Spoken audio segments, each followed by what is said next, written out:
Local body चुनाव हारने वाली बीजेपी ने सरकारी डिपार्टमेंट से अपने दलाल अधिकारियों को काम पर लगा दिया।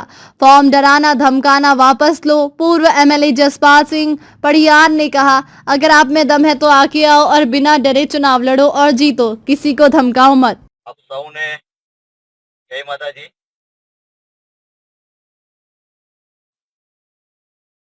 आज 14મી એપ્રિલ આ દેશને જેને બંધારણ આપ્યું એવા ડોક્ટર બાબા સાહેબ આંબેડકરજીની 132મી જન્મજયંતિ છે। આપ સૌને શુભેચ્છાઓ પાઠવું છું। ડોક્ટર બાબા સાહેબ આંબેડકર અને જે તે વખતના તમામ જે આખું બંધારણ બનાવ્યું, તમામ જે એના બંધારણની અંદર સહભાગી હતા એવા તમામ લોકો અને ડોક્ટર બાબા સાહેબ આંબેડકરજી કે આ દેશમાં આઝાદી પછી તમામ લોકોને સમાન હક અને અધિકારો મળે, સાથે જે દબાયેલો કચડાયેલો વર્ગ છે તેને પણ સમાન હક અને અધિકાર મળવા જોઈએ। એની જે વ્યવસ્થાઓ ગોઠવવામાં આવી એ રાજકીય ક્ષેત્રે હોય કે પછી સરકારમાં કોઈ પદ ઉપર સરકારી વિભાગમાં નોકરીની બાબતોને લઈને હોય, આ તમામ વર્ગના લોકોને એમાં કામ કરવાનું અને સાથે રાજકારણમાં પ્રતિનિધિત્વ કરવાનું અધિકારો મળ્યા। આજે આપણે જોઈ રહ્યા છીએ અત્યારે સ્થાનિક સ્વરાજની ચૂંટણીઓ ચાલી રહી છે। સતત 2 દિવસથી વડોદરા જિલ્લામાંથી અમારા જે દરેક તાલુકાના જે પ્રમુખશ્રીઓ છે એમાં ફોન આવી રહ્યા છે, કાર્યકરોના ફોન આવી રહ્યા છે કે હાલમાં જે ગુજરાતમાં જે સરકાર છે અને સરકારના કંઈક ને કંઈક રીતે ગુજરાતમાં હારી જવાના ડરના કારણે સરકારનું જે ગૃહ ખાતું છે તેને કંઈક ને કંઈક રીતે કામે લગાડ્યું છે। કોઈ અપક્ષ ઉમેદવારી કરતા હોય તો એના પર નાનો મોટો કોઈ ગુનો હોય તો એને ઉઠાવી જવાનો, એને અંદર કરવાના, એને ધાક ધમકી આપવાના, એવા પણ બનાવો કંઈક ને કંઈક રીતે સામે આવ્યા છે। વડોદરા જિલ્લામાં પણ ઘણી બધી આવી ઘટનાઓ મારી સામે લોકોએ મૂકી છે। અમારા જે લોકો જેના ઘરે ગયા છે, જે લોકોએ એની આજુબાજુના સીસીટીવીમાં પણ એ લોકોના દ્રશ્યો કેદ થયા છે, એ પ્રકારના અમારા કાર્યકરોએ પણ અમને કીધું છે। એટલે કોઈ ઉમેદવાર ચૂંટણી કોંગ્રેસ પક્ષમાંથી લડતો હોય અથવા અન્ય કોઈ અપક્ષ હોય, એવા લોકોને કઈક રીતે દબાણ લાવીને કઈક રીતે જો એને કોઈ નાનો મોટો કઈ ગુનો હોય, સામાન્ય એનો કેસ ચાલતો હોય બંધારણના મુજબ, આ દેશમાં કોર્ટની વ્યવસ્થાઓ કરવામાં આવી છે બંધારણના ભાગરૂપે કે કોર્ટ એનો નિર્ણય કરશે। પરંતુ એમાં પણ કે ભાઈ ફોન આવે, ધારો કે ગઈકાલ રાત્રે અમારા જિલ્લા પંચાયતના પૂર્વ પ્રમુખ માનનીય ઘનશ્યામભાઈ પટેલ ઉપર કોઈનો ફોન આવ્યો અનનોન નંબરથી કે તમારે અત્યારે પોલીસ સ્ટેશન આવવાનું છે। એટલે મને પ્રમુખશ્રીએ પૂર્વ પ્રમુખશ્રી ઘનશ્યામભાઈ એનો નંબર પણ આપ્યો। એટલે મેં નંબર પર ફોન કરતા નો રિપ્લાય આવ્યો, કોઈ ફોન ઉપાડ્યો નહીં। એવી રીતે અમારા જે અન્ય કાર્યકર છે, જે ટેકેદારો છે, જે દરખાસ્ત કરનાર છે, એવા લોકોને પણ વાયા અધર્સ નંબરથી ફોન કરી રહ્યા છે આ વિભાગ તરફથી।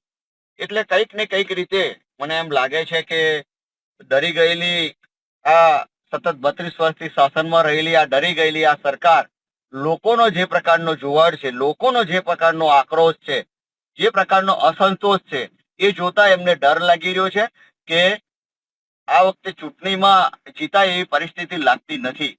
જેથી કરીને કંઈક ને કંઈક રીતે ઉમેદવારોને પણ લોભ લાલચ, દરખાસ્ત કરનારના ટેકેદારોને ધાક ધમકી, દબાણ અને લોભ લાલચ આપીને ફોર્મો ખેંચાવવાનું કૃત્ય કરવામાં આવી રહ્યું છે। જો તમે આટલા જ કામો કર્યા હોય, વિકાસની વાતો બનગા ફૂંકતા લોકો, જો તમે આટલા જ કામો કર્યા હોય તો તમારે ફોર્મ ખેંચાવવાની શું જરૂરિયાત ઊભી થઈ રહી છે? કોઈને ધાક ધમકી આપવાની શું જરૂરિયાત ઊભી થઈ રહી છે? આ દેશમાં તમામને ચૂંટણી લડવાનો અધિકાર આપ્યો છે. એની ઉંમર નક્કી છે કે 21 વર્ષ કે 25 વર્ષ બાદ એ સ્થાનિક સ્વરાજની ચૂંટણી 21 વર્ષે હોય, એવી રીતે એની વિધાનસભાની ચૂંટણી ને અલગ માટે જે બધું નક્કી કરેલું છે એ મુજબ તમામ લોકો ચૂંટણી લડી શકે છે. તો પછી આ બંધારણના અધિકારોમાં આપેલું છે, આ લોકશાહીમાં તમામને મતદાન કરવાનો અધિકાર આપેલો છે. તો પછી પોતાના વિસ્તારનું પ્રતિનિધિત્વ કરતા લોકોને આ ડરી ગયેલી ભાજપા સરકારના દલાલો કેમ ધમકી આપી રહ્યા છે? કેમ ખરીદવાનો પ્રયાસ કરી રહ્યા છે?